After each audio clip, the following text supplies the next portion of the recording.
It's a great pleasure to welcome everyone to our kitchen table talk number 37. I am Diana Mitra, Head of Scientific and Corporate Communications at Dewpoint Therapeutics, and I'll be your host.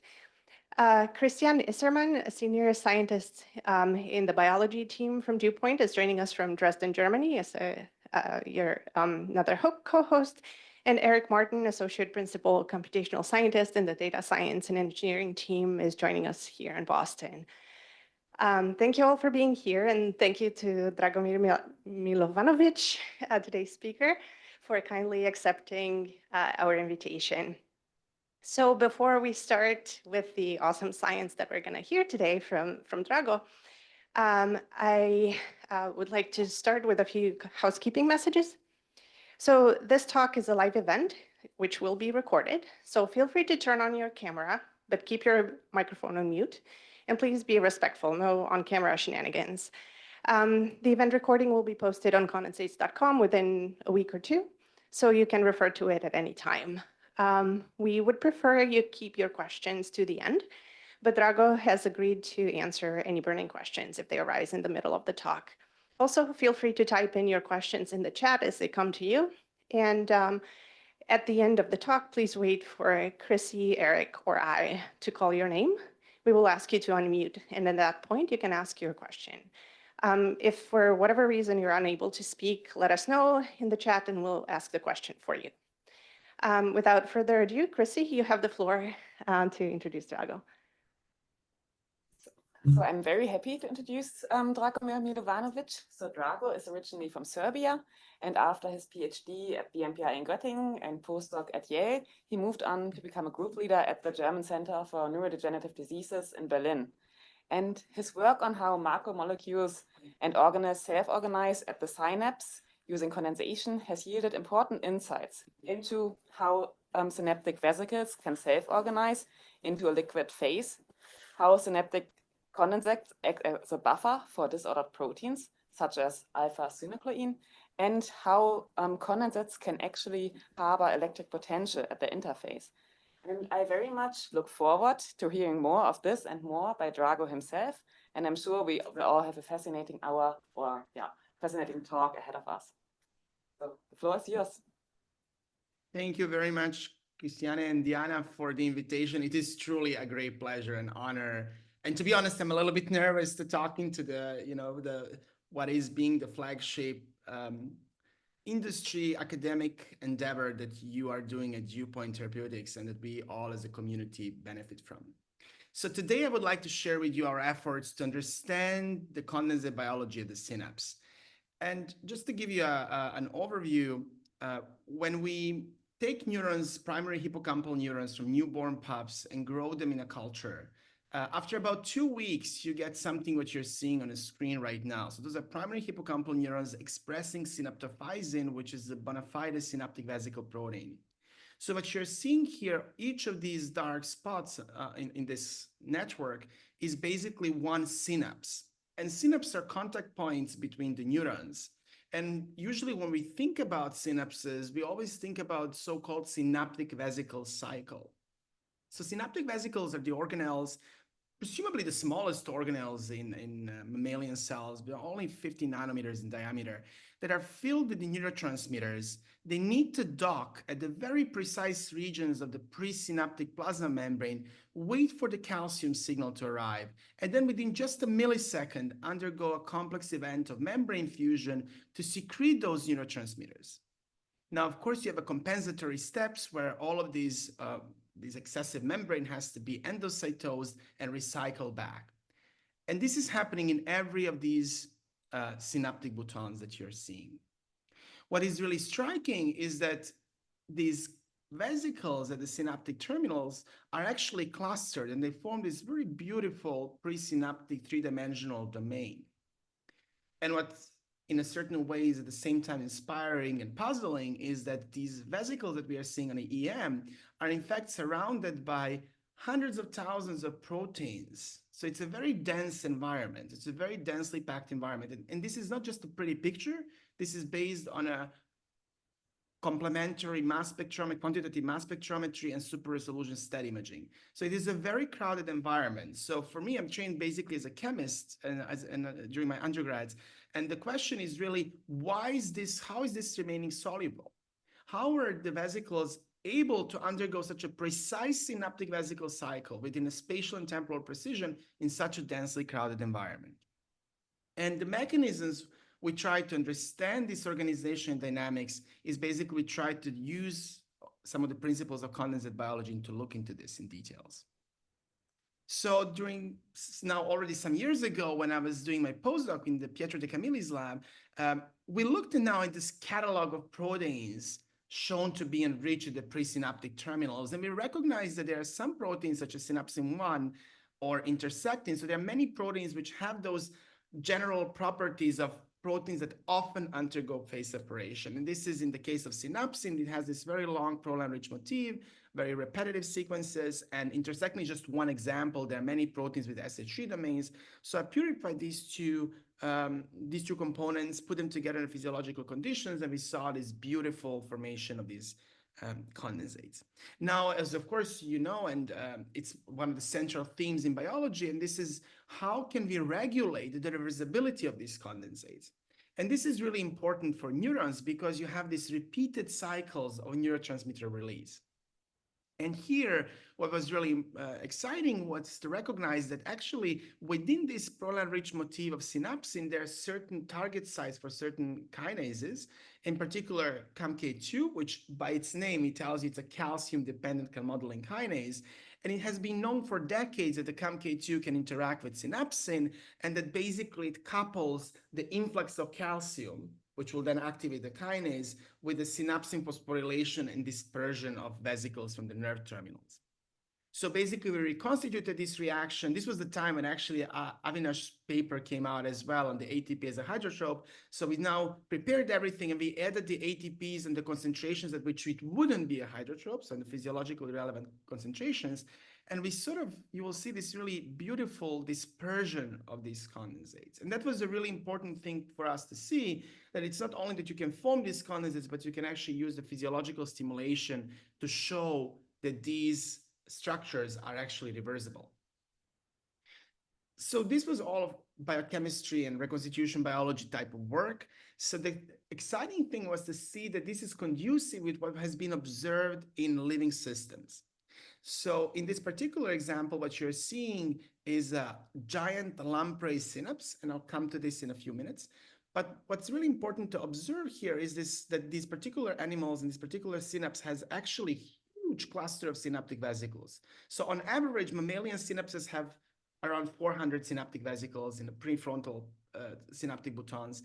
In this case, we talk about several thousand of synaptic vesicles clustered very tightly together.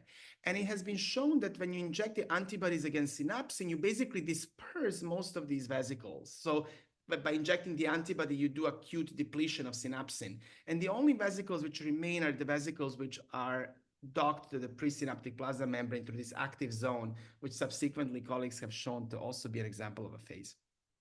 So when we published our in vitro work, these experiments have been reproduced now specifically with an antibody that targeted this IDR region of synapsin.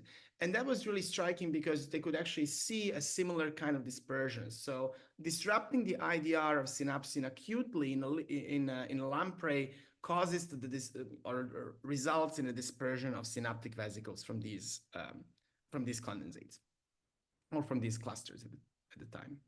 So what's emerging over the last, I would say, 5-6 years in the community is that many examples, both within neuronal soma, which is of course not just for neurons, but it's also for many other cell types, but more excitingly within synapses and both presynaptic and postsynaptic regions, most of these structures seem to represent seem to assemble through these principles of condensate biology.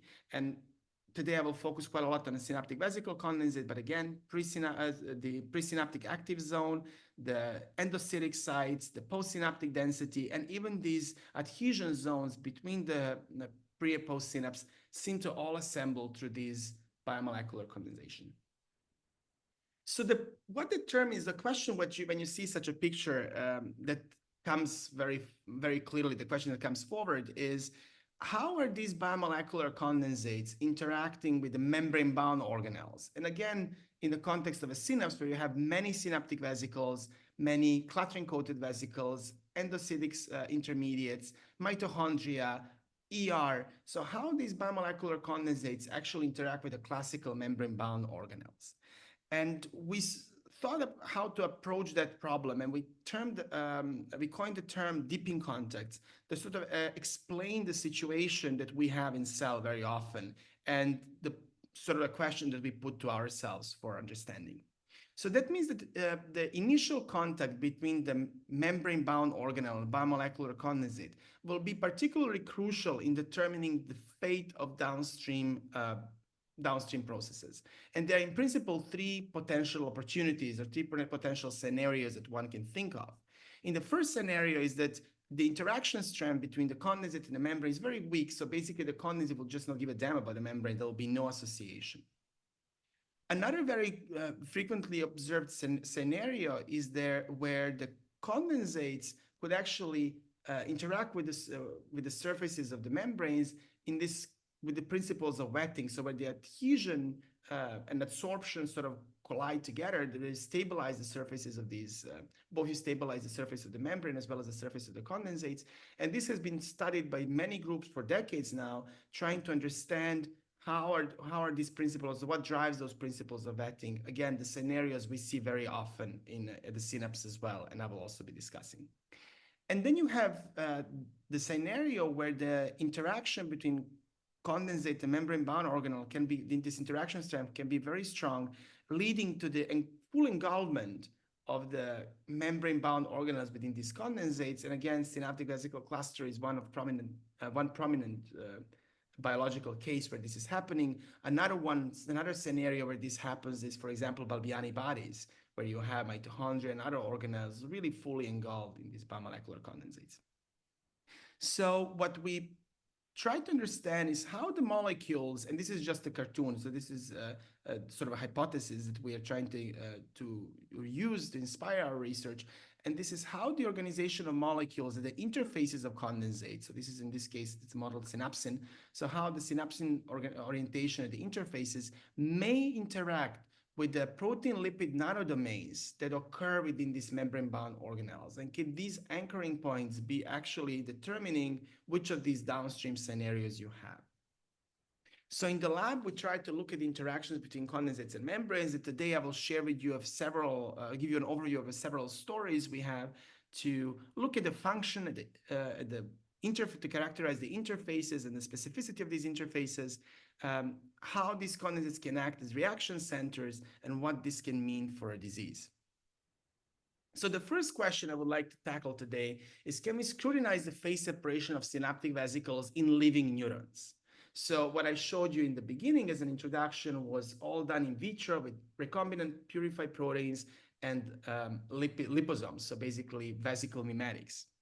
And again, I will remind you about the situation we have here. This is a very simplistic video, but I should just emphasize to you that you have continuously these en passant boutons. So along the entire axon that can be meters long, you have these clusters of synaptic vesicles.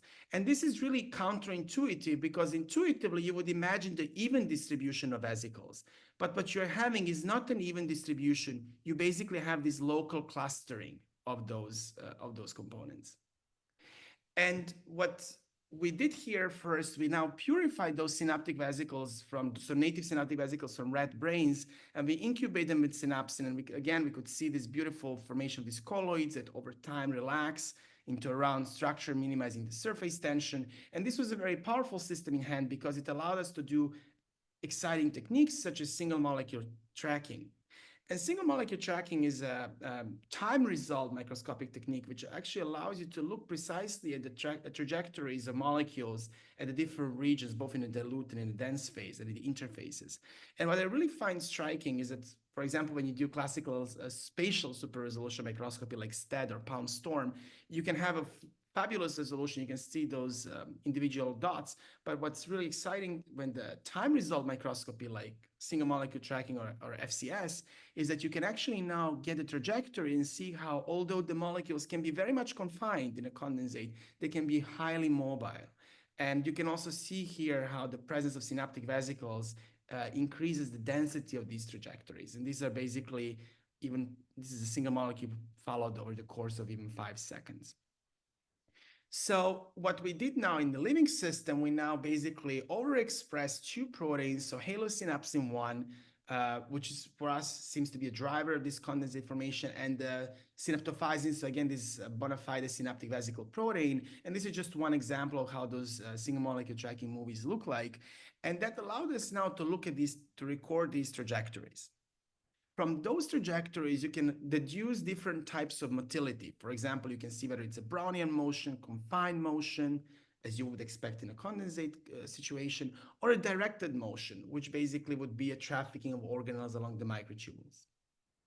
And what was really cool for us to see was that if you now look at the synaptophysin, so synaptic vesicle motion, you basically see that those vesicles are beautifully combined within these presynaptic terminals. What's similarly exciting was to see that synapsin actually has 2 different types of trajectories. So just to give you a comparison, if you would do FRAP and you would FRAP such a region, you would get an average ensemble measurement of a diffusion property. But with a single molecule tracking, we were able to dissect those confined motion of synapsin that you have precisely where synaptic vesicles are in the synaptic boutons, and see them distinctively from the actually directed motion of synapsin that you have between the neighboring terminals, because obviously these molecules communicate between these terminals. So, of course, the question arises now, this is all in a wild type context, in a wild type neurons, but what would happen now? Could we genetically corroborate this data? And to do that, we capitalize on a mouse model where synapsins have been deleted. So synapsins are encoded by 3 genes. So this is why the synapsin triple knockout animal. And here what you can see, the trajectories of synaptophysin in those synaptic vesicles in those animals, you can see that you completely lose the accumulation of vesicles inside these boutons. And beautifully enough, when you do the rescues, of course, with the full length, you see a nice rescue, but also with just this IDR region, which, by the way, this proline-rich motif, this is also at the same time intrinsically disordered region, which is highly basic. So just looking at this, just overexpressing this IDR region was sufficient to rescue also the clustering of or confinement of synaptic vesicles within these presynaptic terminals. Now, of course, you may wonder, the evolution in Mother Nature to come up with this evolutionary preserved features of synaptic vesicle proteins just for diffusion, right? The question is this any good for the neuronal function? And to do that, we went to a functional assay that relies on a pH-sensitive fluorophore, so fluorine. And in this particular case, we tagged the fluorine probe to the luminal domain of the synaptic vesicle protein. So synaptic vesicles are loaded with neurotransmitters, and they're very, very acidic. So basically what happens with these fluorophores, it's quenched inside the vesicles. When you now stimulate your neurons, either electrically or chemically, you can now cause the secretion of these synaptic vesicles, so the exocytosis, which will increase the pH, cause the dequenching, and then you will see the increase in signal. And this is one of those videos. So these are live neurons perfused with a high potassium chloride to trigger the release. And you will observe here the release. And at the same time in synapsin channel, because phosphorylation occurs, you will observe it. It's happening right now. You will observe the dispersion of synapsin from these condensates. And when we now, of course, quantify this over many different synapses, we were able to really see that in the synapsin triple knockout animals, we have the disruption in the secretion, in the neurotransmitter release, which can be rescued not only by the full-length protein, but also with just overexpressing this intrinsically disordered region. So we really see that the ability of vesicles to form these condensates at the nerve terminals is really essential for neurotransmitter release. So this is, I hope that I could show you convincingly that the synaptic vesicles, not only in vitro, but also in the neurons, can truly form these biomolecular condensates. But now the question is, there are many other proteins, and can these biomolecular condensates at the synapse be reaction centers for organizing some of these other molecules. And in particular, we focused on the actin cytoskeleton because actin cytoskeleton is important to mediate the membrane trafficking during this synaptic vesicle cycle. So obviously, we have definitely not been the first one to think about this. So the role of the cytoskeleton at the presynapse has been inspiring the neuroscience community for decades. And there is a lot of beautiful work showing or dealing with that problem.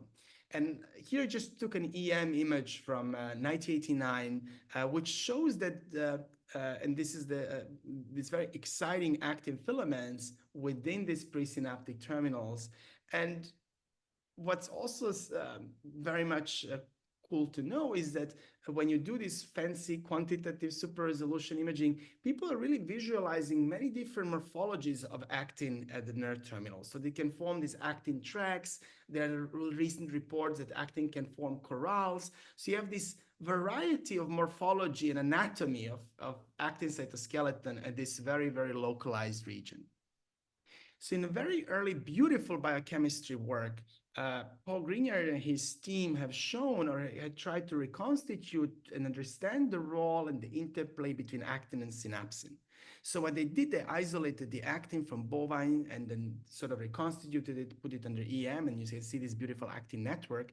And then they spiked synapsin to these actin filaments, and they saw this fantastic bundling of actin that was phosphorylation dependent, because if they would add phosphosynapsin, they would not see that bundling effect. And the take home from series of work that was published in several years in the late 80s and early 90s sort of put forward this idea that the synapsin is a cross-linker that bundles actin filaments. So reading this is a great biochemistry done beautifully well.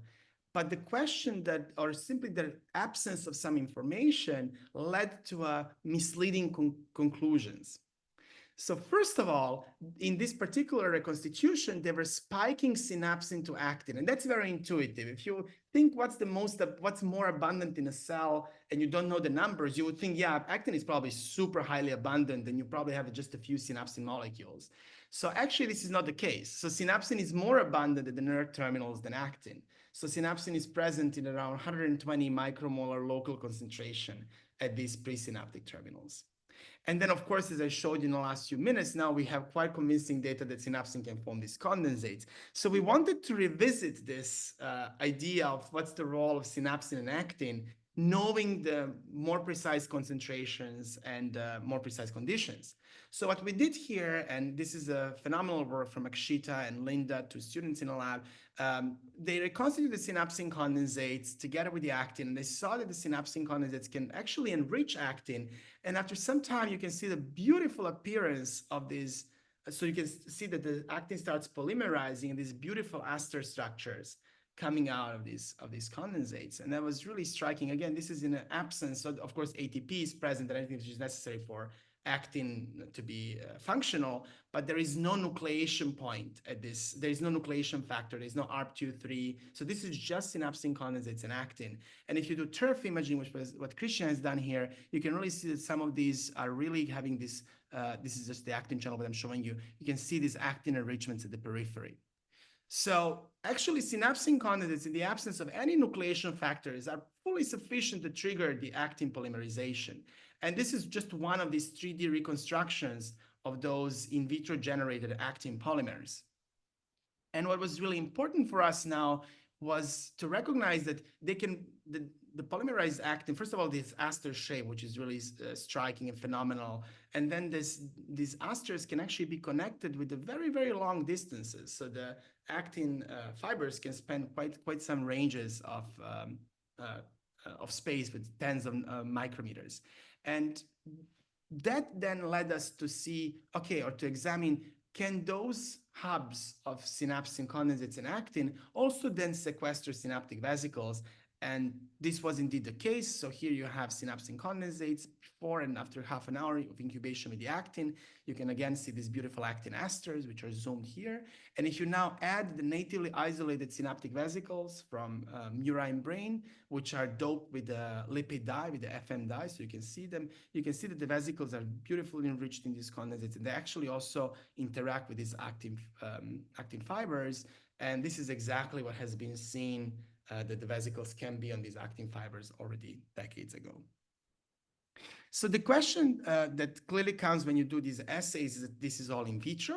Could this make any sense in a living synapse? And can we really see such a complex actin architecture also ourselves in the in vivo system? And to do that, we teamed up with my dear colleague, Jennifer Morgan, and over the course of 3 years, I have a summer lab in Woods Hole. I'm a Whitman Fellow, and a lot of my lab members actually every year join me in Woods Hole, where in this particular case, we work with our oldest vertebrate predecessors. So what you're seeing here is a lamprey. It's maybe not the most particularly beautiful organism, but it's a really cool one. It still lives in the sand. It's very easy to maintain, at least at the larval stage. And what's valuable for us biochemists is that it has the super giant reticular spinal axon. So you can basically do the dissection of a spinal cord and you can actually inject into these axons, which is really striking. So you can purify your proteins of interest, you can prepare your liposomes, and you can now inject those directly and do the acute imaging. So in what's really, I will now come back to the image I showed you just to emphasize that in fact, the function of synapsin has been discovered in a lamprey. So this image that I showed you from 1995, now almost 30 years ago, so the role of synapsins has been defined through these lamprey experiments. Of course, with the development of mouse genetics, we are all now moving towards transgenic animals, but just the value of these non-standard model system is remarkable. So in our experiments, what we did, we now injected the lamprey with the phalloidin 488. And what you can see here, this is the injection imaging in a ringer solution immediately after injection. So this is the still living axon. And you can see that the phalloidin stains is beautiful. So you can see this beautiful tori. And then here I will have now the zoom in. Again, this is the co-inject, in this particular case on the right side, it's a co-injection of phalloidin or FM dye. So this is the live axon imaging, if you want to say it like that, acutely in a lamprey. And we were able to, again, see this beautiful actin tori around the cluster of synaptic vesicles because the FM dye will stain all the membranes. So you'll see a lot of, so this will probably be some of the other organelles, perhaps mitochondria. But this very bright signal comes because in a cluster of vesicles, you have a lot of lipids. So the FM dye gives you a very bright signal. So actin forms those rings around lipid vesicles reminiscent of our in vitro reconstitutions also in the living synapse. And here what was really, these are now the fixed samples. So we can now actually look in more detail with a confocal or super resolution microscopes. You can choose different setups and you can really try to dissect now the morphologies that you are seeing in vivo, so not just in vitro. And here I'm just showing you multiple stainings. So in this particular one, we have the synapsin, the SV2, another synaptic vesicle, bona fide synaptic vesicle protein, phalloidin, and you can see this beautiful actin and wrapping. And if you try some of the convolution software is available, you can see also, I can start seeing a little bit of these fibers coming out. So it's really exciting because all of the complex morphology we could see in vitro, we were also able to, at least the main properties of this actin accumulation, tori formation, we were able to see in a living synapse.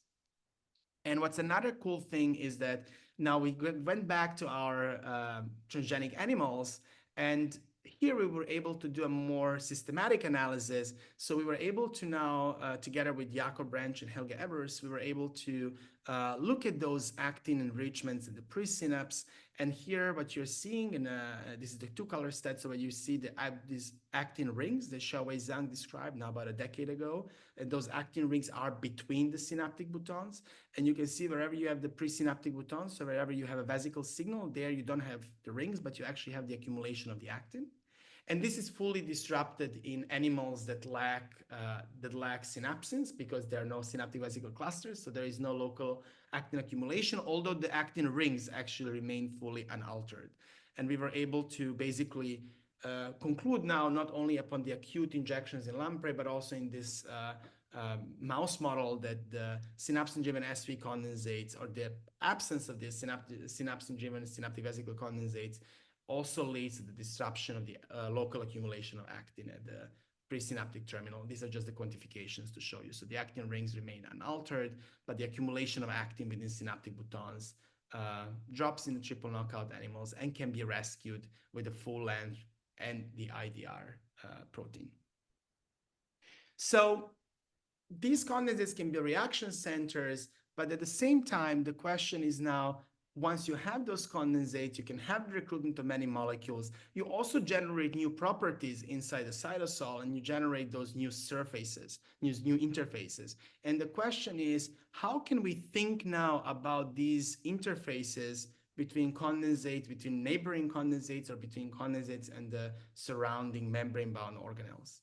And here, what inspired our work quite a lot is the formation of those preformed fibrils. So here what Christian did, he reconstituted preformed fibril of alpha-synuclein. This is known as a pathological hallmark in many of the synucleinopathies, many of the diseases, and also very often use experimental tool, because you generate these preformed fibrils and then you can add them, you can inject them into animals to sort of trigger something like a Parkinson's disease-like phenotype. And because synapsin-1 interacts with alpha-synuclein, by adding the synapsin-1 condensates, we were able to see those equidistant formation of these sort of hotspots or sort of beads and pearls and a string of beads type of behavior. And in fact, this is one example where Christian captured the landing of one of those condensates to the interface of the preformed fibril. And as we were doing these experiments, a paper came out from Howard Stone and the Petri lab, and they basically focused on the other type of interface in a cell, in this case, the microtubules and the TPX2, which is a microtubule branching protein. And they really showed that these local hotspots along the microtubules can actually act as sites for indicating where the microtubule branching will occur. So that really then stimulated us to think systematically, how can we look at interaction between synapsin condensate, the interface of synapsin condensates and surrounding structures. And to do that, we turned on to a model system using giant unilaminar vesicles. So this system is based on the preparation of the membrane bilayers, which are tens of micrometers in diameter. So they really can be almost like a cell-size structures. And for the condensate, if you think about it, there is no curvature in this.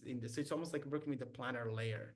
And this is really cool because now this allows you to change the interface, because you can decide what lipid composition you will use in those reconstitutions. And in this particular case, what you're seeing are the giant unilaminar vesicles made with the neutral lipids, and we incubate the synapsin condensates with these, and you can see this beautiful wetting of synapsin condensates, how they're sort of landing in the interface and wetting the interface of these neutrally charged surfaces. Now, if we switch the charge, so instead of the neutrally charged surface, you now make a negatively charged surface by introducing the negatively charged phospholipid, you see a fundamentally different behavior, where now you're, instead of these individual condensates being in the surface of these giant unilaminar vesicles, now you're seeing this beautifully formed complete wetting, almost like a sunny side up egg type of structure wetting the interface. And you can quantify, we quantify the contact index, but you can also do the contact angles. There are different ways to quantify this, but also I think it's very much visually clear. So we could really see that changing the nature of the interface, you can change the extent of condensate to membrane interaction. And the question was here, we see this charge-dependent behavior, but how can we quantify it? And we spent quite a lot of time thinking about this. And here I would really like to shout out to my very, very dear friend and colleague, Alexander Matkovic, who is a physicist and who works in Austria. And in his work, he's at the University of Leoben, they're characterizing different kind of it's a coal industry center in Austria, and they're characterizing different kind of minerals and inorganic compounds. And we were discussing, can we use some of these sensors that they have to quantify the biological systems? And after quite some thinking how to do this, and their physiologically relevant conditions, right? Not to be in vacuum and at 0 kelvins. We decided to try out the graphene-based sensor. So graphene is a very unique material. It's a very thin 1 atomic layer area. And actually, this is a photograph of the actual sensor that Alex made. And what's very great with these transistors, with these graphene-based transistors, is that they're ambivalent to electrons. So they neither have the affinity nor repulsion from electrons, which basically allows you to you can put it in a circuit, you can apply a current, and then you can measure the changes which are happening when you put a different solution to those interfaces. And in this particular experiment, what we are doing, basically, we are adding now a solution containing our synapsin protein. So this is just a synapsin in a normal buffer, 150 millimolar sodium chloride, so billions of electrons, endless presence of electrons in a solution. And what you're seeing here, this graphene sensor is measuring the actual electron accumulation at the interface. And you see this initial bump within 10, 20 seconds, and then a saturation of the surface. And for all of us who do cell biology, this is a very common phenomenon because this is what we do very often. We recode the cover slips, right? You add the PLL or a PDL because you want to change the surface of the cover, so you want to make it, for example, hydrophilic. But now, if instead of the single state solution, we now add a solution that contains condensates of synapsin, what you're seeing is this continuous accumulation of electrons. This is over the course of about 2 minutes. So basically what's happening is these condensates seem to start generating this interfacial potential. And this is how we visualize this. Of course, this is an animation, but the idea here was this is the alpha fold, different structures of synapsin from the alpha fold. And the idea is that this polybasic tail can actually orient itself at the interface of the condensate. And many labs, for example, Rohit's lab has shown theoretically this can happen with many condensates, that you can have this preferential orientation of molecules, which can then also, because in this case it's a positively charged IDR, can actually also drag the electrons and generate relevant and measurable potential differences. And I think this is really striking because it shows us that, at least for synapsin condensates, but it seems to be emerging in the field as a general property, that the condensates can harbor the electric potential of their interfaces, and in a certain way can act as mesoscale capacitors inside the cell that can store charge. And I think this is a very important concept to think when we think about these interfaces. And what other reason is that these differential interfaces can play in the subcellular organization of the synapse and beyond is that they can drive the specificity. So inspired by these observations, we wanted to now understand what drives the specificity of, in our particular case, synapsin condensates as a model system. So here I just picture for you several key proteins that are associated, that are either integral to synaptic vesicles or associated to synaptic vesicles. And many of these proteins have very distinct physicochemical features.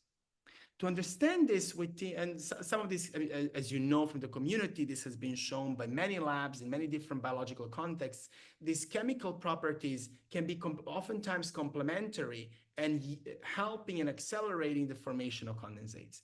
So we teamed up with the Rohit and very talented senior scientist Kirsten Ruff and his team to sort of systematically analyze the properties of these intrinsically disordered regions within synaptic or of synaptic proteins, synaptic vesicle associated proteins. And indeed, many of these proteins have very distinct properties.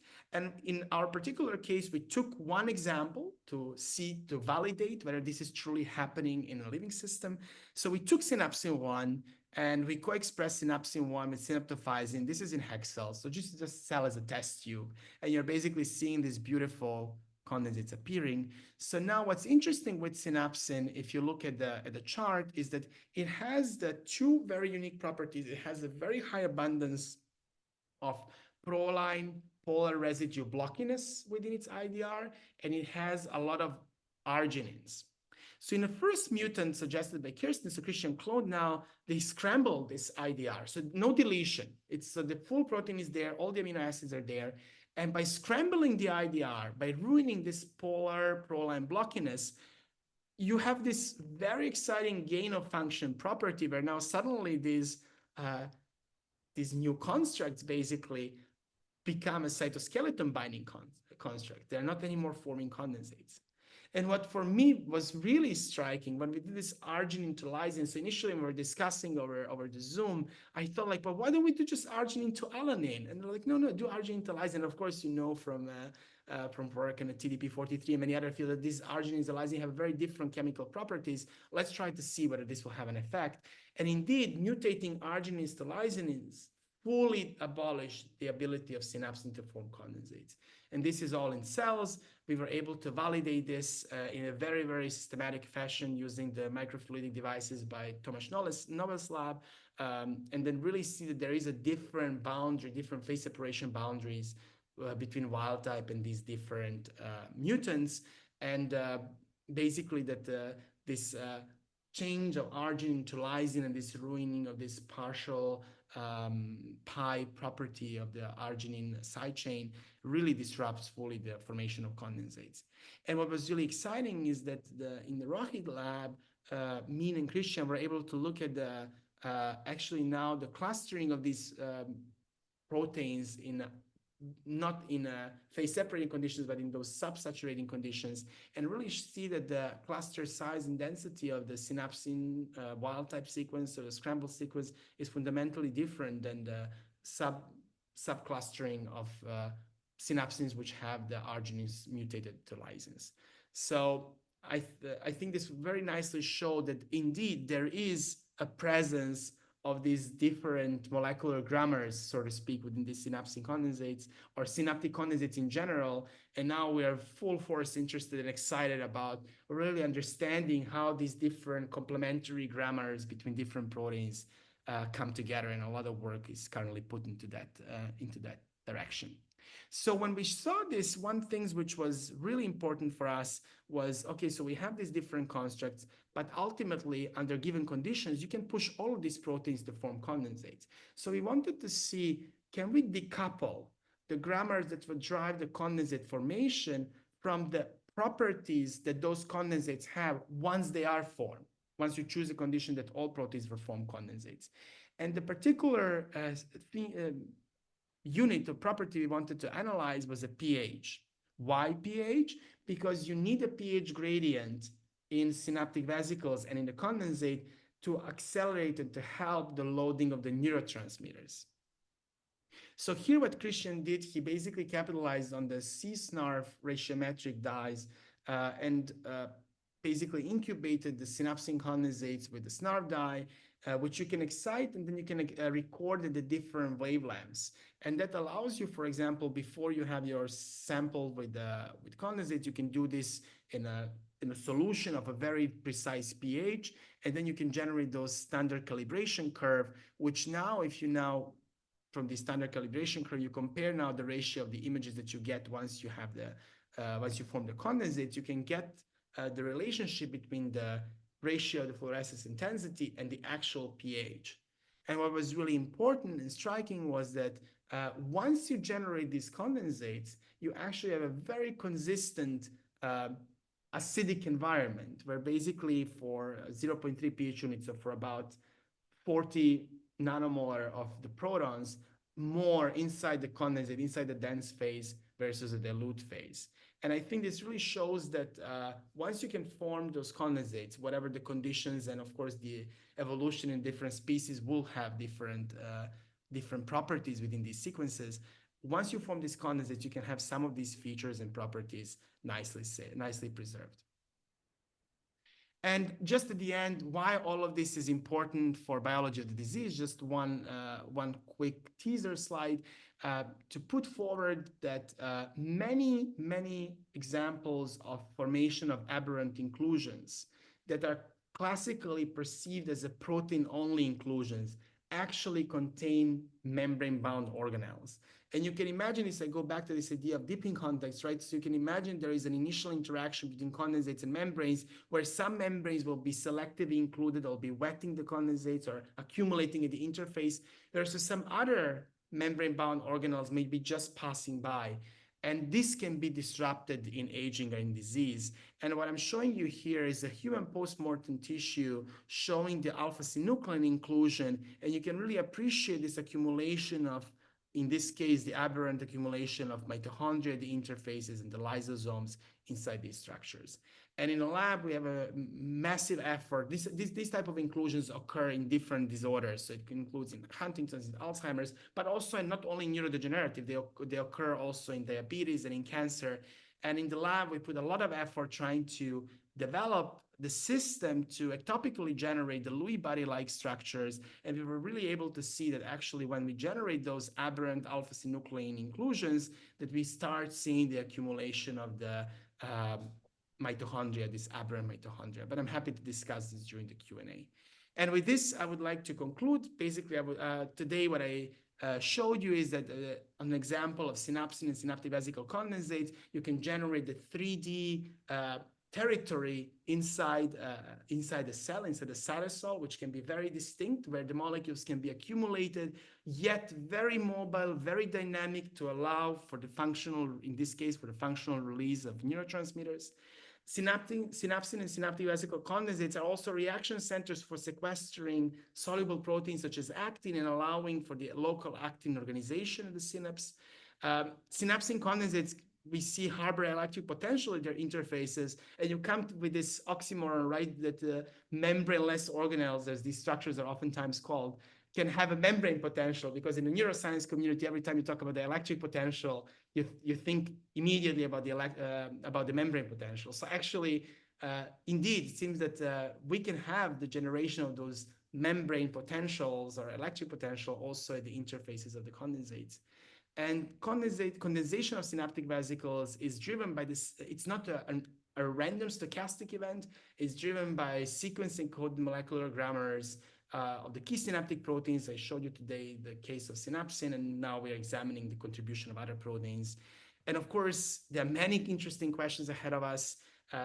We focus here on a few proteins, but again, this picture from beginning where you have hundreds of thousands of different molecules. So what determines the specificity of these synaptic condensates? How is the coupling between synapsin condensates and synaptic vesicle organization achieved in the context of the neuronal activity? And of course, this is what we all, and I'm sure also in a due point, you want to develop the therapeutics and tools that will allow us to functionally manipulate these condensates, both in health and especially in disease. And with this, I would like to say a huge thank you to my lab members. I just took some photos from winter times and summer times. Like many collaborators, I mentioned here and along the talk, the collaborators for the topics I covered today. Of course, we have several other topics which I didn't cover at this particular occasion, but I'm happy to talk about offline or in the future. And with this, I would like to thank you for your attention. I'm very much looking forward to the questions and discussion. Thank you.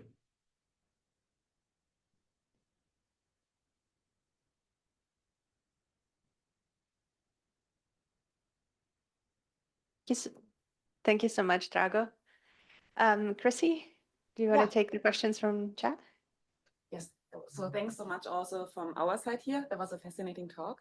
And we already have one question here from the chat, which is from Ross Catarelli. Do you want to ask the question yourself, Ross? Sure. Hi, Dragomir.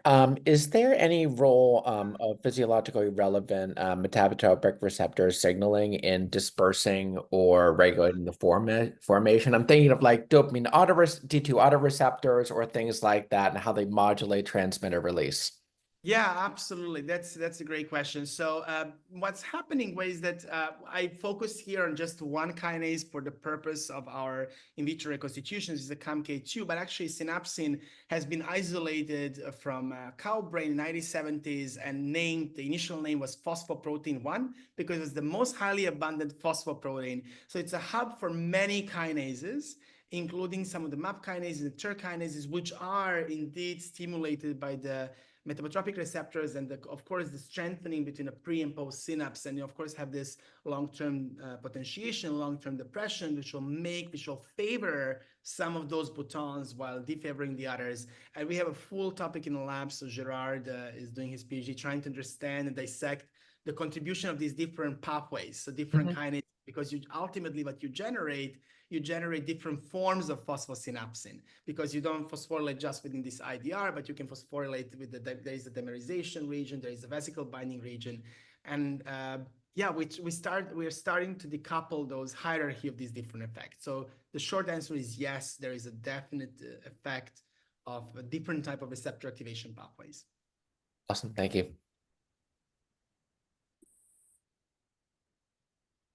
So are there any other questions from Centrosome or from the kitchen table?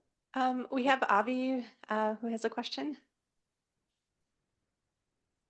Great. Avi, you can unmute. Yeah, thank you, Drago. Fantastic talk, right?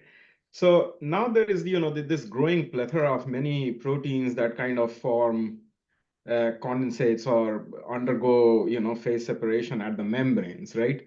So what basically makes synapsin different? So why doesn't a different protein just do the same job as synapsin does for neurons? Because, there are junctional proteins and all those things. So what is that makes synapsin so specific for its job and nothing else? So what we're seeing, this is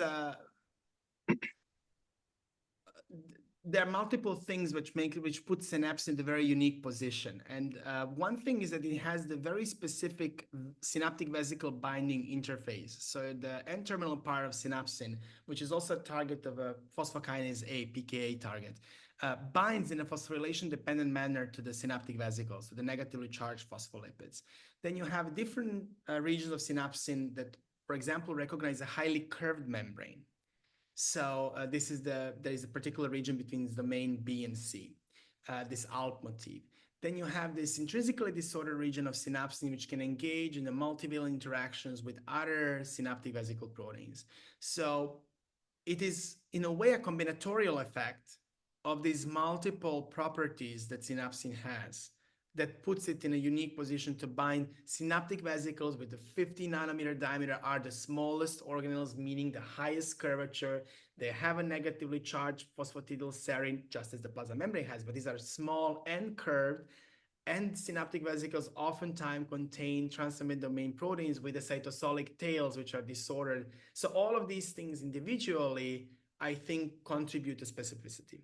So our data also so far with this molecular grammar project starts really suggesting that, but we are currently quite invested in understanding the contribution of lipids, the contribution of these multivalent interactions. And I hope in a few years we'll have a more systematic matrix. But so far, all the data indicate that there is a combinatorial effect of recognizing negatively charged membranes, curved membranes, having the IDR that can interact with the resident IDRs, and that all of this is necessary because there are many other membranes. There is a mitochondria, there is ER, there is plasma membrane, but those membranes will have different transaminase domain proteins, they will have different lipid interfaces, they will have different charge density and packing density. Okay, thank you. Thank you. Thanks very much. Any more questions? Otherwise, I have one. So I was wondering, I find it really cool, your finding about the electric potential of the synapsin condensate. So I was wondering if you see any potential in using this knowledge for possibly drug targeting, for instance, or also to develop something out of it, right? You could develop a mini battery or something like this. So have you had any thoughts in this regard? Yes. So what we're doing now, we're trying to, we continue working with Alex, and we're trying to develop a device that will allow us to measure the electric potential and do sort of a simple microscopy at the same time, like a combined potential measurement with microscopy measurements. And we think that will help us, because you can now think about many ideas of adding things that will act as potential surfactants, change the surfaces of these condensates. But the question is, what is going to be your quantitative readout? So we think that we still have to work on a methodology to be able to visualize, not only to measure the potential, but to visualize what's happening in the interfaces before we start looking at the potential molecules like surfactants that you could add, and you could then play around and tweak and change these potentials. Very cool. I look forward to those publications. Yeah. Yeah. Any other questions? I cannot see the kitchen table that well. Is there anything there in Boston? I have a question. So you mentioned that was a brilliant talk. Thank you so much. You mentioned that there's 3 different synapsins in the cell. Can you comment a little bit about the conservation of the IDR? Yeah, in that what is such a relevant question because there are 2 aspects to that question. So the first aspect is the conservation of, let's say, just synapse 1 IDR among the species. And while you may not see when you do the classical cluster W or cluster omega sequence alignment, while the precise sequences or residues may not be conserved, the properties are remarkably well conserved. And this is also in this preprint that we did with together with Rohit and Kirsten really could see even as far back as lamprey, which is presumably the first organism, the oldest living vertebrate.